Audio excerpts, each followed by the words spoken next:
Got a question for y'all. Flock cameras, they're everywhere.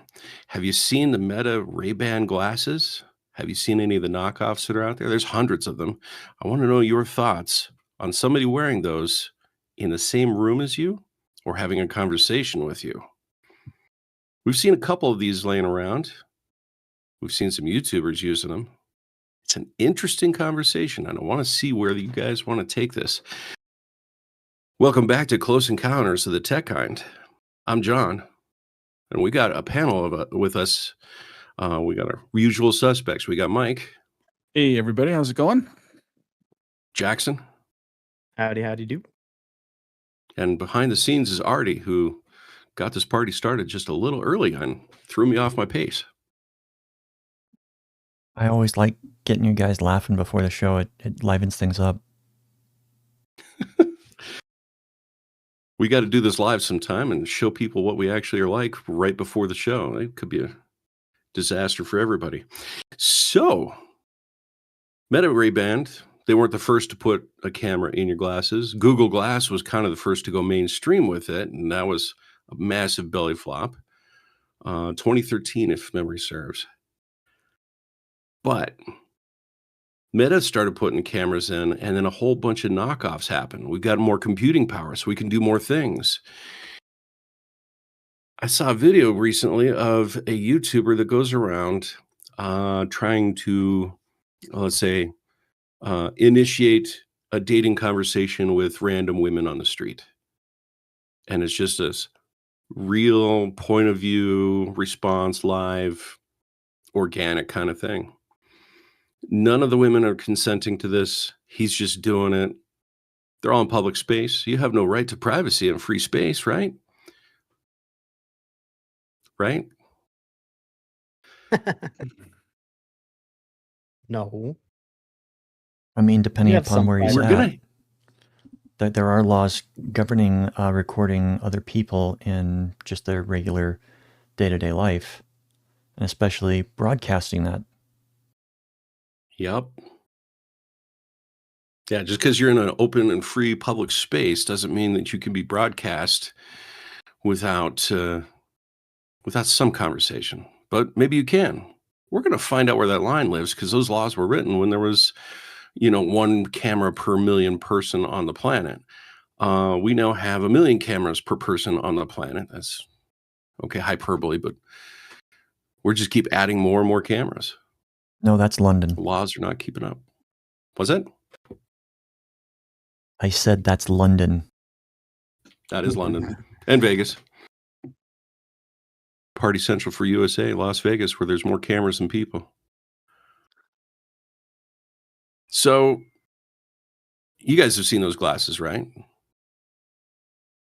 Mm-hmm. Meta said they had them locked down. Did you see the MIT students who broke in, reprogrammed the glasses to give live feedback on who they're talking to? Yep. Wow. Go for it, Jackson. Oh, well, I didn't see much. I actually heard it in a conversation today, so I won't pretend to know exactly what's going on, but that is what I heard. Yeah, so we're going back a couple years. They modified the glasses to go to a hip-worn computer, which can be a supercomputer nowadays, did facial recognition, pulled up live information from LinkedIn or Facebook or whatever else to give you the name, the date of birth, the spouse's name, the children's name, all the information you wanted to have. So when you're walking around a convention center or going shopping at Walmart, you can walk up to somebody and say, hey, Mike, you remember me back from, that place and that time? How's your kids? Oh. How's your wife? How's So- that dog? Just like in the movies, right? Geez, like how many spy movies have we seen that? That's crazy. Except you don't need a guy in the truck. You have a computer on your hip. Pops up on the screen in front of your eyes. Nobody else can read it.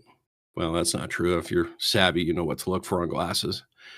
But, oh my. They called out Meta for having an inadequate security on their glasses because they were able to use Meta's glasses just by modifying firmware. Well, since then, hundreds of companies have created some knockoffs, and for about $100, you could get a pair of glasses with the camera right in the bridge. If you're not looking for it, you won't see the camera. There's no sign, there's no light, there's no clue that you're being recorded. Now they're cool. Let's talk the cool part, right? So you're able to record video, you're able to play music through your headset into your ears. So you basically have a computer on your face the entire time. You're not recording yourself unless you look in a mirror, but You're kind of cool. recording your activities though.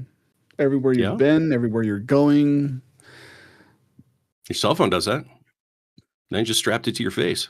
Yeah, but now there's an actual like first person view of the journey rather than just a GPS tracker or something like that, you know. I mean you talked about earlier about you know, being in public, somebody walks up to you, you know, well, if you're in a public space, then you should not expect any right to privacy. Yet I can think already that there's, even just as having been a photographer, that there's a lot of times when taking pictures, and if I want to use those pictures officially in a publication, I have to have, in most cases, I can't think of, like, unless it's like journalistic, you know, like reporting on the news or something. But if it's featuring somebody in the picture, I have to have a release form, you know, that person is signed, that basically has said that they agreed to have their picture taken, and then they sign away rights, you know, for copyright and all that stuff, just to keep everything nice and legal. And now it's like with cell phones especially, there's already started to push this. You know, we go to a public place and a fight breaks out. And what does everybody do now? They whip out their phone. Oh, fight breaking out. Got to record this, right? Yep. I don't recall anybody consenting for about 58 cameras to suddenly pop up and record me getting involved in this fight, you know, getting the snot beat out of me, right? You don't get the likes and subs for that one. I Everybody's know. recording it does. Right. What about poor me that got beat up, you know? But it's a messed up world that this technology has set us up with. It's crazy. And you're right, the laws are not keeping up with it. Takes a good 5 to 10 years for a law to go from, hey, I got an idea, to signed by the person in charge. At state level moves a little faster, but even then, we're watching lots of technologies, and we talked the genesis of Flock last time, but Uber, you know, they started doing taxi services in New York where you can't, because it's a unionized kind of thing. You have to have a medallion to do taxi services. So it's actually called rideshare. It's not a taxi. You just happen to be going along with the driver who is going exactly where you are when you want. So, but Uber made their billions by the time the lawsuit hit the courts. So they had money to pay for lawyers.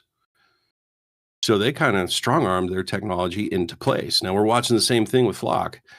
The company's worth $10 billion on paper right now. Meta? I'd like to see some of that paper. That's pocket change. It's like they just got a $17 billion fine for having their social media be dangerous to teenagers. It's a rounding error on their budget sheet. They don't care. They'll pay the money. Huh. They'll appeal I it. think for and then they'll- $17 billion, let's give everybody these camera glasses. Everybody. No. No, don't do that. I've been actually involved in this area of technology for a long time, actually. One of my first jobs in high school was to recreate our um I had a unique opportunity. I had my actual high school where I, took all my regular classes, and then they had basically an entire building that was dedicated to extracurriculars, which was, mostly technology related. They had like a film school in there, lots of stuff like that. It was very cool. I got involved, and I was actually able to be employed by that same building to work on this project, which was recreating that building in virtual reality. Um, wasn't very experienced. I did a lot of learning on the job, but eventually we were able to get a pretty decent, kind of virtual tour for that building, and it's up on YouTube. I'm sure anyone who looks hard enough could find it. And you get to hear a little high school me giving a tour of the school building. Um, anyway, so I've been playing with virtual reality technology and augmented reality for a long time, and ever since I had that opportunity, I have held the opinion that augmented reality is the future. I think virtual reality will continue to be its own little niche, and I don't think it will really take over. I think we've seen that already. Like it's already had its run. Those who are interested are involved, and that's kind of it.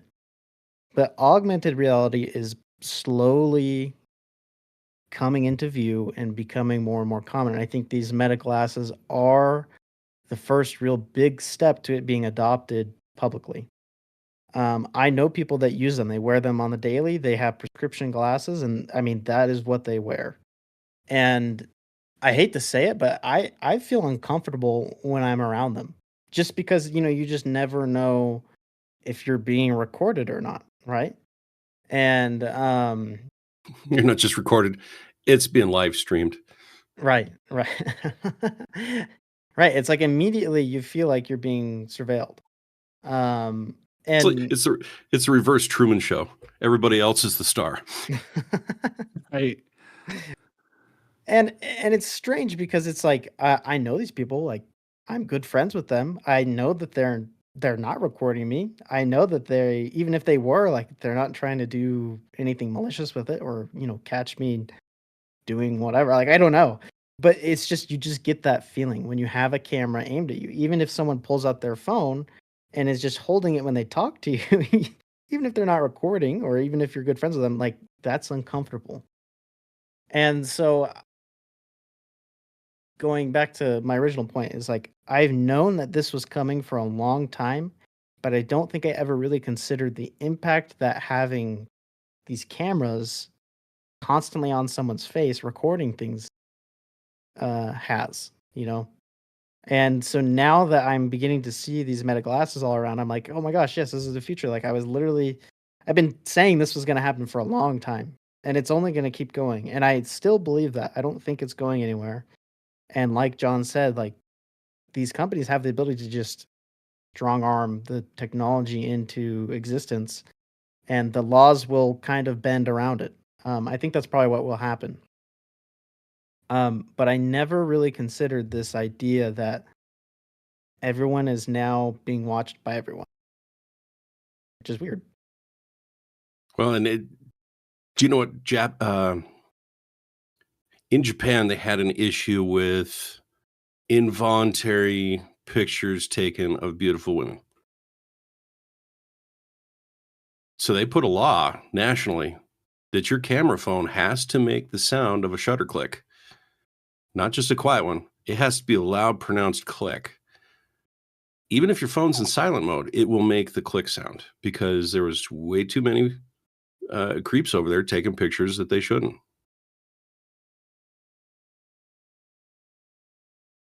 Think following a beautiful woman up an escalator while she's wearing a skirt kind of pictures.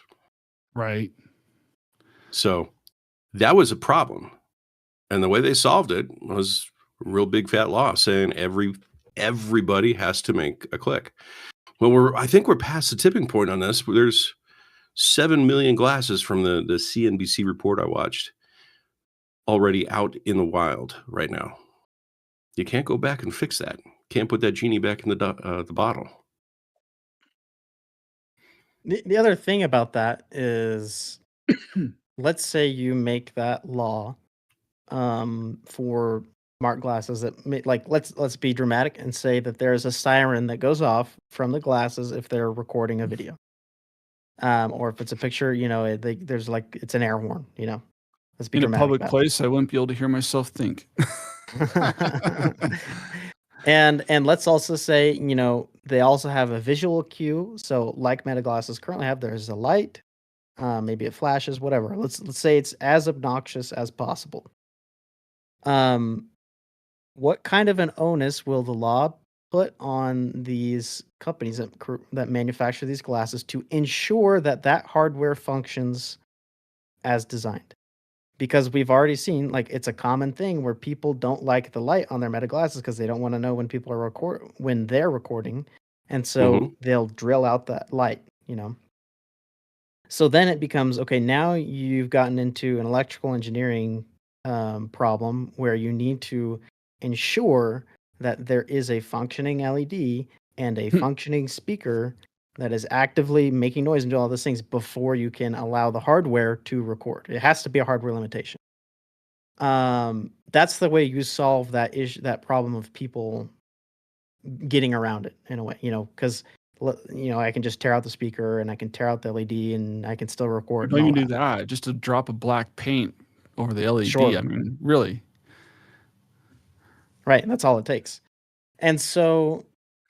Well, Meta's got a sensor on their LED so that you can't cover it up. Right. Well, that's good. But I'm saying, how much of the law are they going to mandate these companies to ensure that people can't just do that? Because I don't think the law made it so that Meta has to do that. I mean, maybe they did, and that's why they did. But I feel like it was Meta actually genuinely trying to uphold their view that, we want to make sure that no one's covertly recording.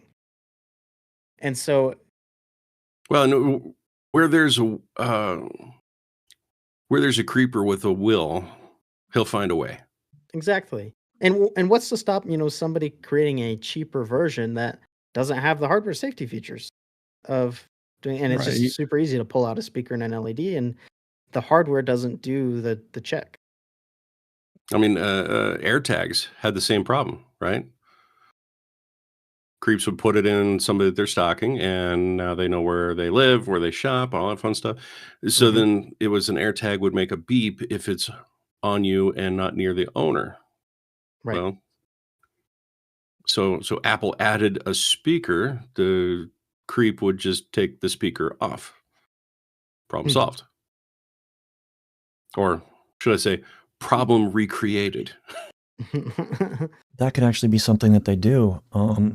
Create sort of a Wi-Fi thing so that, if somebody's recording with their glasses, people in the area get a notification, kind of like the AirTag is nearby. No, the glasses don't make the noise. Yeah. Every cell phone around you makes a noise. Yeah. Right. Oh, that's respectfully, Artie, that's a bad idea. It might be a bad idea, but can you imagine the only person whose phone doesn't go off and everybody turns and looks at them and they just take their glasses off, fold them up, and put them away? Yeah, but I like this. Go ahead. It happens like, I don't know.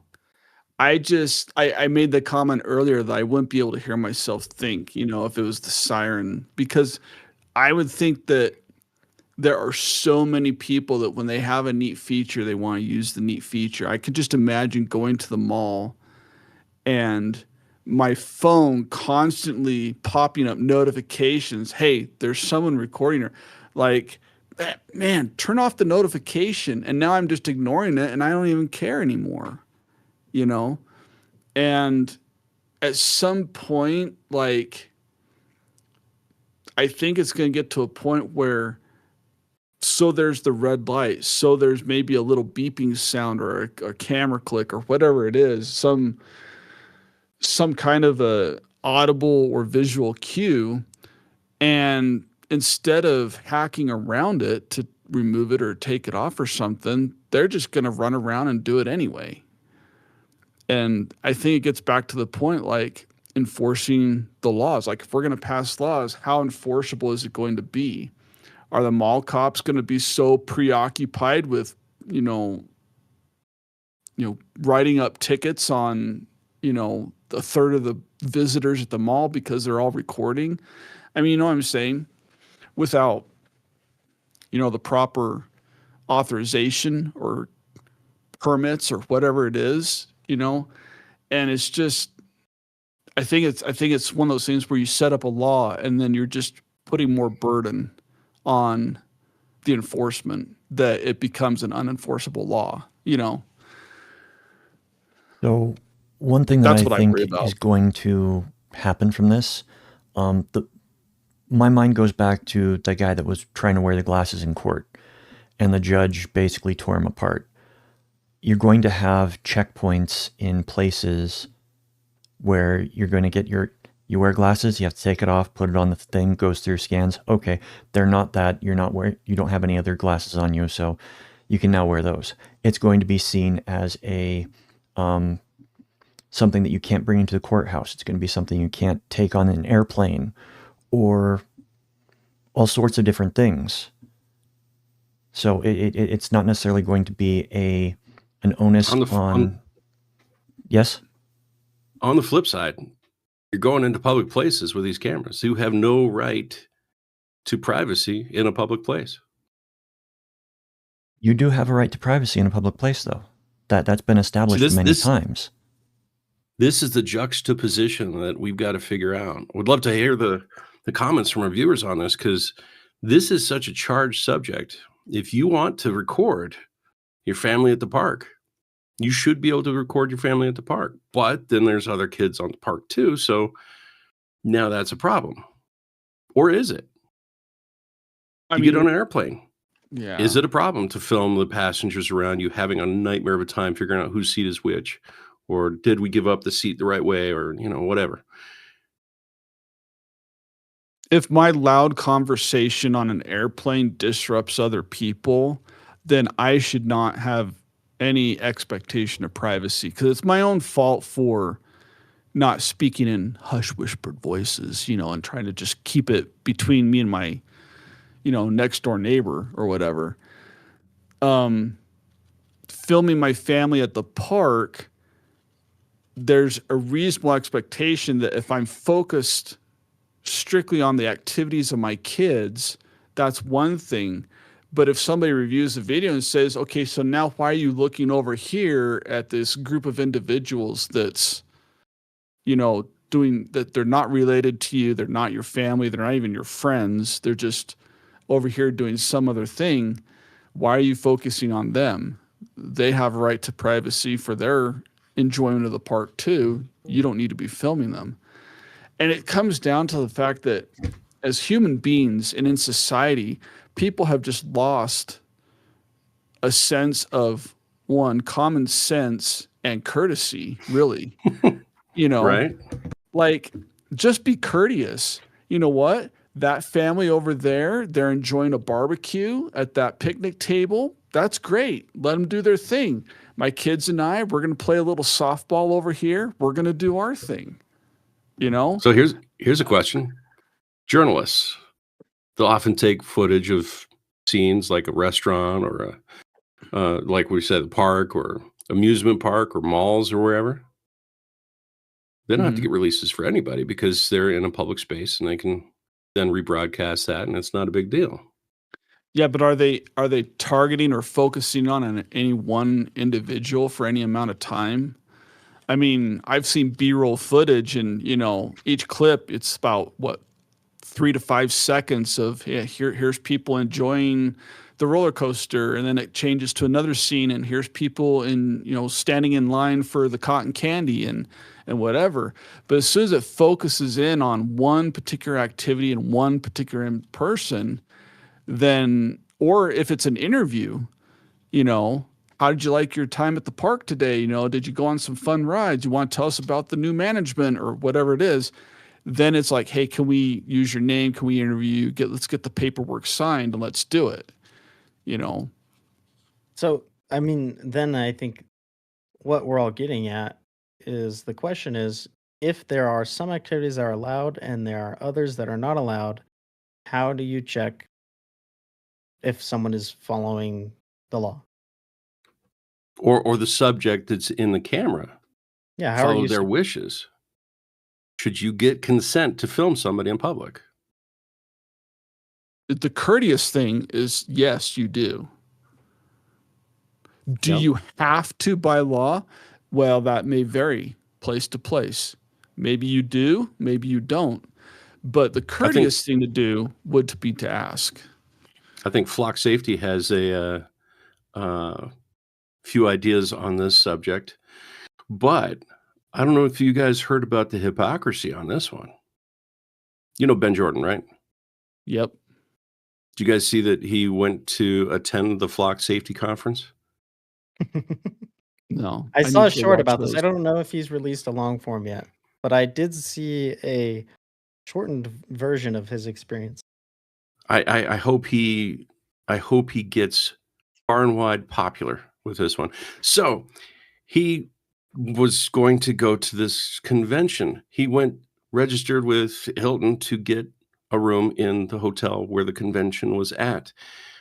He registered for the convention, and the organizers for the convention said, no journalists allowed in this convention. Okay, so company that wants, free, open security and, we have no right to privacy, just said no press. Okay, cool. They went the next step. One of their organizers reached out Does that make it a to the Hilton. private convention then? Well, it gets better. It gets better.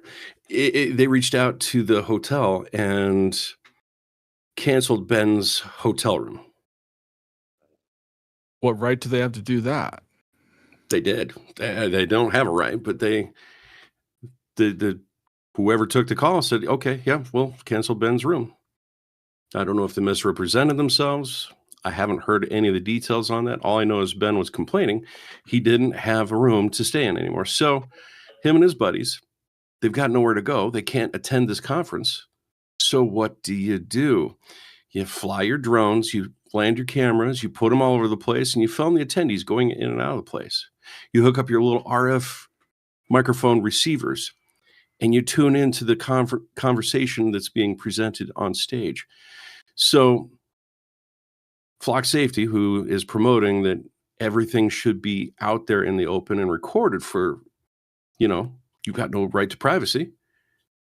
They wanted a private convention to talk about these people. And Ben Jordan, I think the short you may have seen might be the same one I saw, where they started running facial recognition on things. Mm-hmm. They basically went full like DEF CON in a van outside the convention. It was quite awesome. Yeah, so all the snooping they do on us, they did back to them. And I'm very curious to see if there's going to be pushback on this, because every rule that they're breaking to film us all the time in public, Ben Jordan did the exact same rules of engagement on them. So, does anybody think that's fair? I think it's fair. Ben Jordan? I think it's fair Yeah, play totally by Ben fair. Jordan. Well, it's eye for an eye, but did Ben Jordan go a little too far in for an eye, filming somebody in public? Remember that Flock has the mentality of rules for thee, not for me. And it's not just Flock. All of the surveillance companies out there that, Flock gets taken out and another one will take its place. They're not getting rid of the cameras. That's they're the just risk. Changing the vendor. And from what I Flock understand, is the new Kleenex. Yes. From my understanding, Flock has the reputation of being the bad reputation because they haven't had warrants needed to get the information, where the majority of the other ones, you do need a warrant, which that kind of strikes me as questionable on Flock's part. Yeah, it's I love the hypocrisy on this one, because they're tracking everybody, but they don't want to be tracked themselves. There's another couple YouTubers, they started setting up cameras at Flock's headquarters facing into the parking lot. That did not go over well for the YouTubers. Right or wrong, I think what's good for the goose is good for the gander. If they think that it's legal, then it should be legal both directions. Yeah, as long as he, played by the rules and was on public property, Mhm. and everything. As long as it wasn't like cameras inside the hotel, because I could see a definite problem with that. But if we're just filming people on the public sidewalk, the public street or whatever, and as they make that transition into the private building, that's essentially, that's what Flock does. It's watching me go from one side of the camera frame to the other side of the camera frame, and recording my movement, tracking my license plate or whatever it can recognize off of the picture, and making a record of it. So what's the difference? Well, The difference is who we you're could recording. talk. Yep. We could talk this one, but I do, in the interest of time, want to move on to another way that people are being tracked. Okay, so stick with me on this. Wireless internet, wireless networking. It's a cool technology. Mike, you remember 802.11b? Oh yeah. It was the standard The until good it old wasn't. days of 11B. Yeah. Mm-hmm. And then you got, what was it? It was B, then it was A, then it was Oh, it's B N. first, then A, and then, Mhm. don't forget G. Don't forget Mhm. G. I spent a good number of years in G. But N was cool. And then N was cool, yeah. Do you know what N brought to the table? Jackson, do you What know what we're talking about here? This is going back to a class I took a long time ago. Aren't they're different frequency bands, right? Some of them, yeah. Yeah, but it's 5 gigahertz and 2 gigahertz, but Right. it's even deeper than that because N took a new approach on things. It could map the room. So if you have a router in a living room and you're on your computer in your bedroom, the wire path or the wireless path isn't just a straight line because it's bouncing off of things. And so they started building technology to sense what are the reflective surfaces and to steer the signal off of those and around those to give the users the best possible signal for where they're at. So if you have a couple walls between you, maybe it bounces the signal on the walls in the hallway to get a straight line shot. Very cool technology. Some researchers at, I will just say university, a couple years back, they did a proof of concept. This band steering, or not, no, that's the wrong word. That's the wrong technology. But there's this ability to aim signals and bounce it off of things. It's the same They stuff found they a use in way. radar. Exactly. They combined it with radar, a little bit of trigonometry, and they could start mapping a room. More to the point, they could map objects in the room and the movement of those objects. Now, this is going back 10 or 15 years. There was some concerns that people would start using this to secretly surveil your house. Is John home? What is John doing? Is he in the bathroom? Is he in the bedroom? Is he in the kitchen? Well, let's roll the clock forward a little bit. A major internet provider that I'm not going to name right now because I'm angry about this, has decided to put this technology in their Wi-Fi right out of the gate. They're calling it a home security system. So your phone will let you know if somebody's at home because the Wi-Fi on the device they install in your house is monitoring with radar waves the entire house. Oh my gosh. Okay. Here's what I had to say about this. This technology, very cool. I like it. Good stuff. What I Yes. don't like is that it is going through their system. Now hold on. Why do I need to go out to your servers to tell me when someone's in my home? You know, if the router has the no, I get it. It's because Mhm. they have an app, and the app will tell you, in order to serve the data on the app, it's easiest to go through their servers where they serve everything else. Okay, yeah, sure. But if the router has the capability, and I'm sure this will come out soon, I will take the option every single day to use a VPN to get to a third-party router that will do the same thing. That will give me a notification. It won't be that hard to do, but I really don't like the idea of an interior map of my home being broadcast to my ISP. Or anybody for that matter. Right. Your home is your castle. Your Wi-Fi is now tattletaling on you. Because think about it. I mean, before, if you wanted a similar type of technology, because what it is, it's not necessarily like you can't think of it as like a camera. It's not like the quality of LiDAR. It's pretty Mhm. fuzzy, But what you do get out of it is you get basically motion tracking throughout your entire house, which is pretty cool from a single device. It's very cool. Obviously you could, I'm sure up the resolution per se by adding repeaters in certain locations, but before if you wanted motion sensing throughout your whole house, I mean, you'd have to buy like 20 different devices and link them all up, and that was its own mess. So I love the technology. I dislike the idea of whichever ISP. I mean, take your pick. They're all going to do it. I don't like the idea of them having that information out on some server just waiting to get hacked and broken into. Or them selling it to somebody. That's the trick, right? We've heard the phrase data is the new oil. So if data is the new oil, we got cameras all across the country filming us wherever we're going.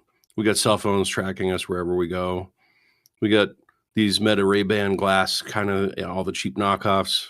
They're watching us. Our Wi-Fi is now spying on us. Like at some point, we're no longer the product. The data about us is going to be the product. I don't think we're there yet. I think some people are starting to catch on that it's not what you do, it's the predictive analysis that's going to be on what you do to then sell you things or predict future behaviors or your. That's the world I'm not afraid of. I'm not afraid of. I'm very afraid of. That is the world I'm very afraid of, because, oh my gosh, I want independent thought. I don't want my behaviors in the past to lead to future performance. Everybody kept telling me to go out and live my best life. I'm thinking maybe I'll just go out and live my most boring life. Just, I'm going to be the most uninteresting subject data can offer.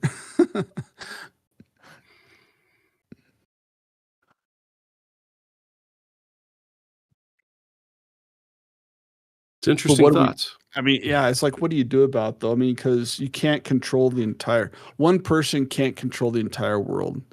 It's funny to see people who are really paranoid about this stuff. And I mean, we've seen it on TV. It's been made fun of in TV shows and the media, people who wear tin hats and everything. It's like, got to keep them from spying on me, scatter the radio waves, man, and everything. And yeah. Saw a grocery store. Only so much you can do, I saw a grocery store that had a sign in front of their aluminum foil. It said "free hat in every box." I don't know. I think the other thing that irks me about this is these ISPs who are releasing this technology, it's because I have my own beef with my own ISP here. Because they ship you out with their hardware, their router / modem, whatever it is.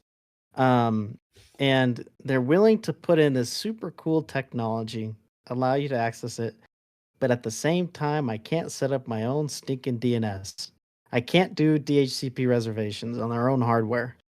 And so it's like, for me, I will never have to worry about it because I will never use their hardware because it doesn't work. Just like a TV, just like your ISP, everything you do is tagged, tracked, and tagged along with the things you're going to do. Or it's an interesting world where everything we do is being cataloged, indexed, and analyzed by, dare I say it, data centers. Well, it's also sad because in order to avoid it, you have to be like a tech guru. You have to be kind of a nerd like all of us to know how to get around it. So it's unfortunate for the rest of society where, their talents are better used elsewhere than learning how to do this. And so I think that's the biggest drawback and the unfortunate matter of things is that everyone else is just going to go with it because they don't know how to not. Yeah. Well, let's go to the next one real fast. Robot fails. Of subjects we were going to talk about at the beginning of our podcast here, but robots, they're getting better, they're getting faster, I think. Well, no, they're not. They're just getting more plentiful, and people that are trying are putting the robots out there, and there's some epic videos of robot fails. They're getting faster, and so fast they can't stop. I mean, that's the best part. We have yet to see one that can defeat the speed of gravity. So I think what you guys are referring to, I guess, are the Robot Olympics, right? And those were the robot games. Well, there's also the robot MMA. Right? Yeah. What I most recently saw was like a compilation of fails from an event that China held, where a lot of them were like track races. So mostly just like track and field events, but for humanoid robots. And the fails are pretty funny to watch. Because whenever they're doing like just the 100-meter dash or whatever it is, these things just run in a straight line as fast as they possibly can. And at the end, it's just a big pad that's essentially a brick wall for these things that they run into.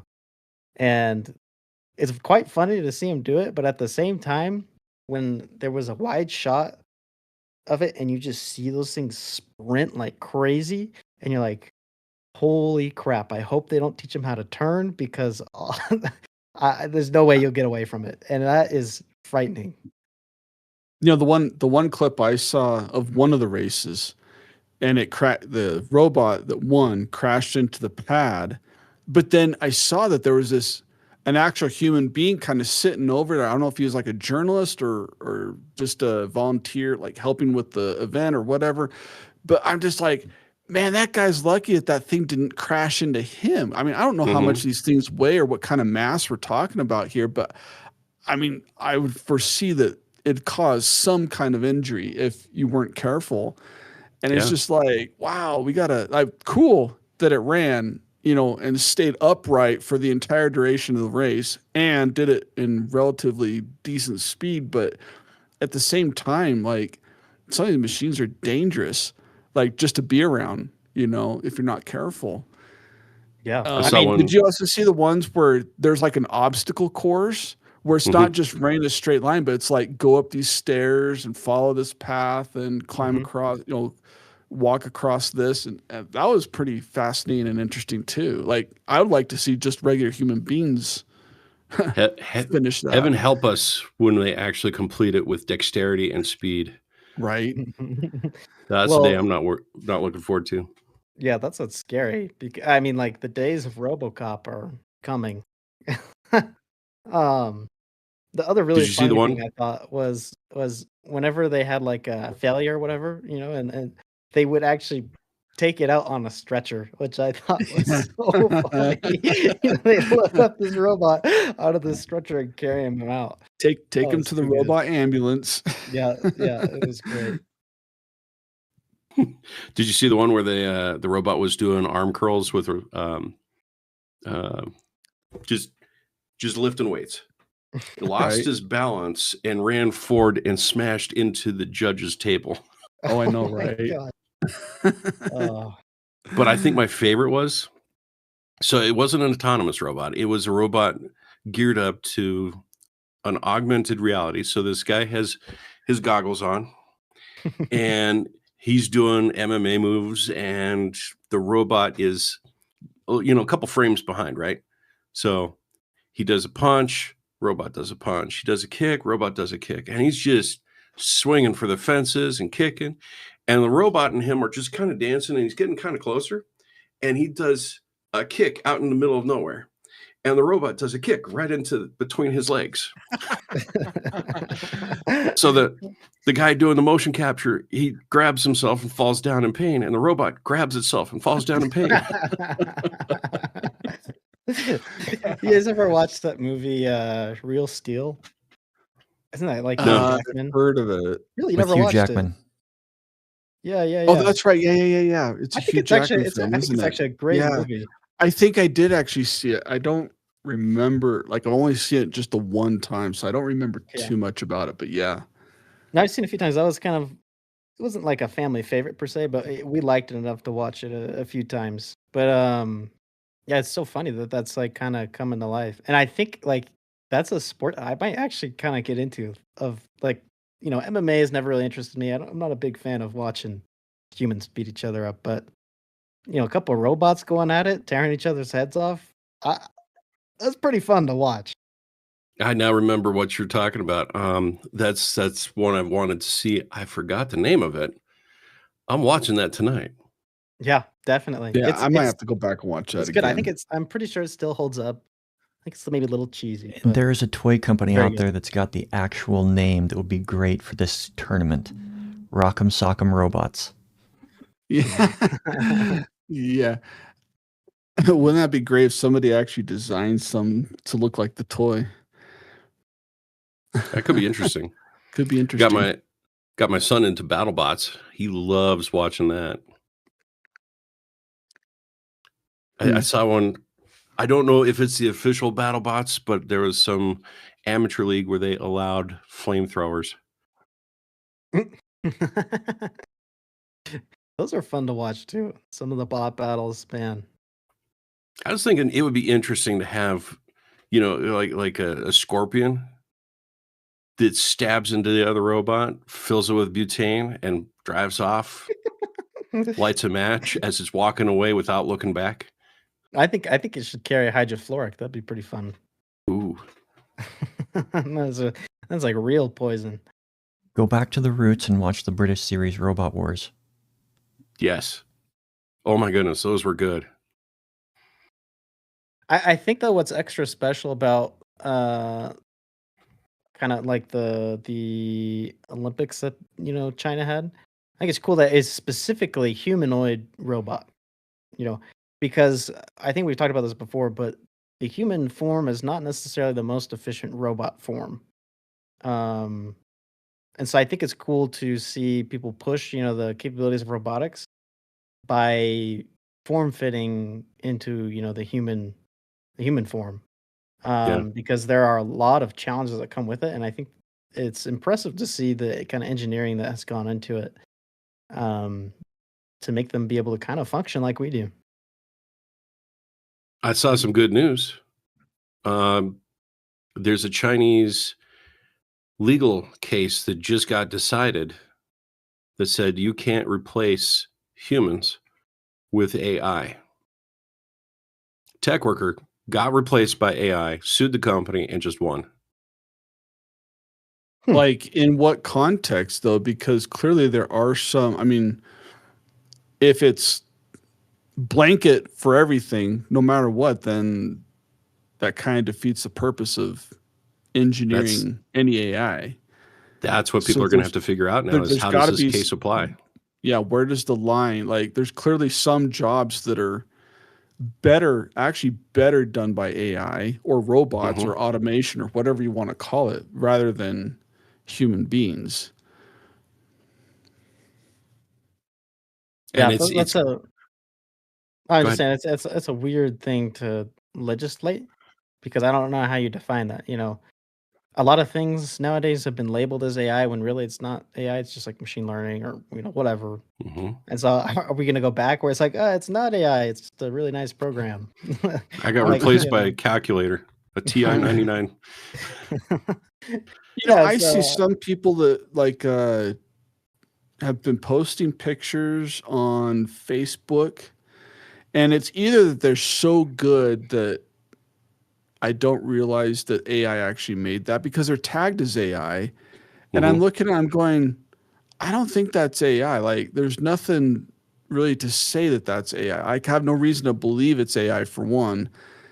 And two, it's like, if that guy actually took that picture and everything and it's not AI, why is it being flagged as AI? Like, I don't know if the filters that Meta uses in Facebook land are not quite there yet, or what the deal is. But I mean, there's I pictures I've taken. I can't remember for sure, but I want to say that there was a picture I tried posting and then it came up like AI content. Like, no, I took the picture. Like, maybe it thinks I applied a filter or processed the mhm. image somehow.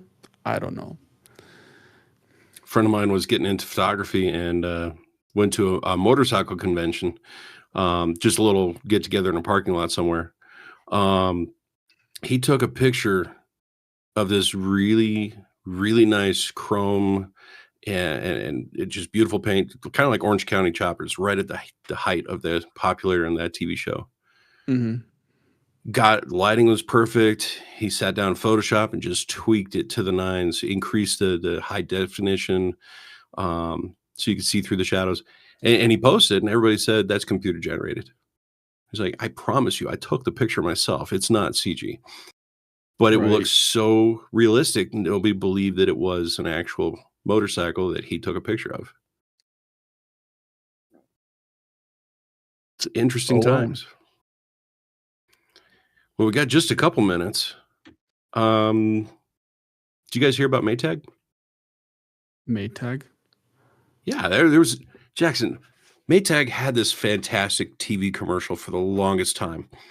It was a picture of Maytag guy, had his hat on, sitting in the repair shop, doing nothing all day long There's nothing for him to do. because the washers don't need repair. They make good appliances, and the repair guys are just kind of bored.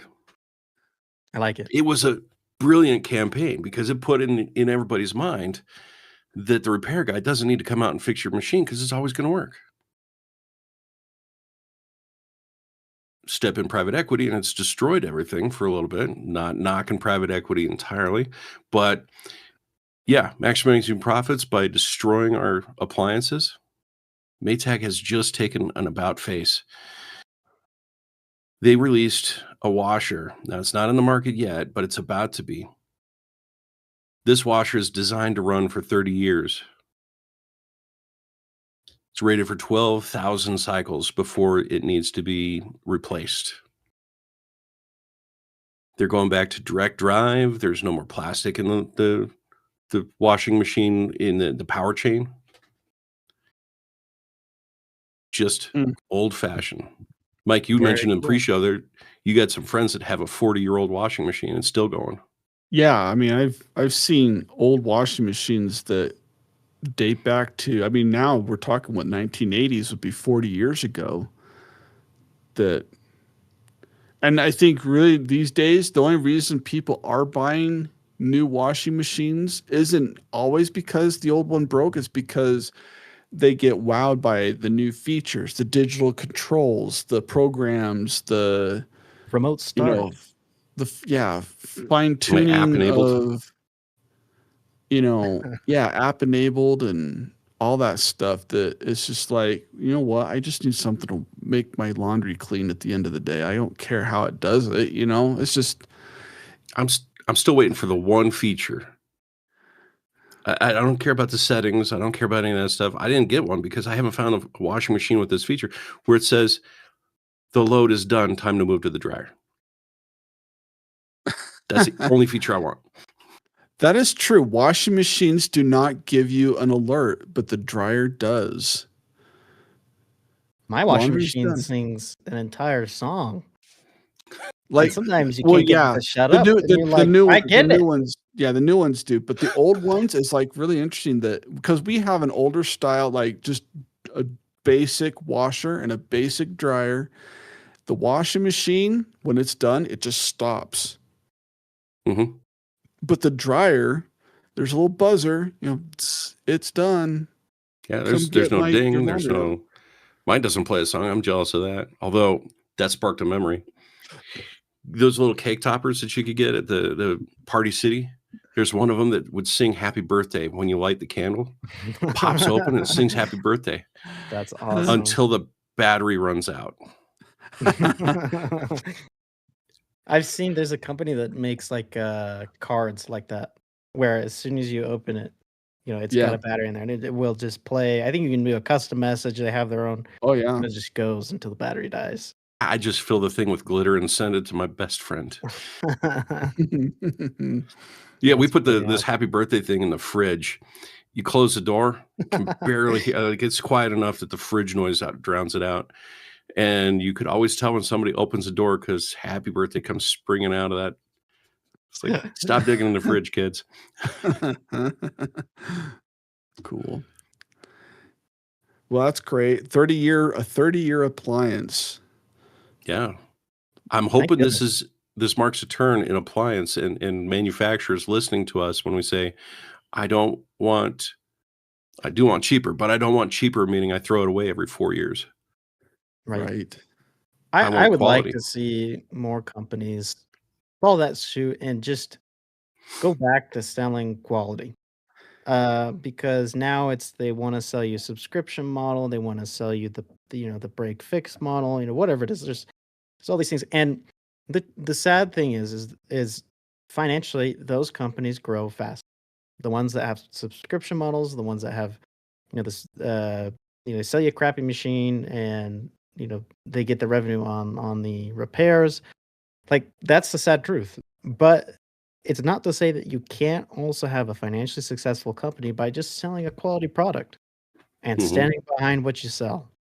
And it's just sad that there are very few people who are willing to run their business that way. Yeah. It's literally like Grandpa said, they don't make them like they used to. Yep.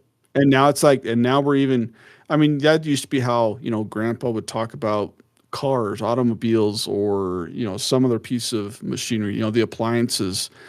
And even now that applies to computers and electronics. And there's just such a disposable mindset that, oh, it broke, just throw it away and just go buy a new one. It's cheaper than it is to repair it, I think you stumbled across their ad campaign there, Mike. Get the Maytag guy dressed up in the workshop, leaning against one, says, "We just made it like we used to." Yeah, there you go. Well, I hate to end the podcast on a sad note, guys, but I think we should take a moment to pay respects to somebody who I found was a fantastic voice when I was growing up. Transformers, right? Optimus Prime has been voiced by the same voice actor forever. Has been since the beginning, which I respect Hasbro for doing that. 40 years this year since the movie, I believe. Is that not correct? Wasn't the animated movie released in 86 or thereabouts? I believe so. I saw somewhere that it's 40 years this year. This man shaped the voice of Optimus Prime and has been Optimus Prime the entire time. Peter Cullen, sorry to say, ladies and gentlemen, has passed away. So, in honor for somebody who kind of, the whole Transformers thing got me excited about technology when I was small. Just, I won't put an age to it. But yeah, I remember Saturday morning cartoons with that voice. He'll be missed.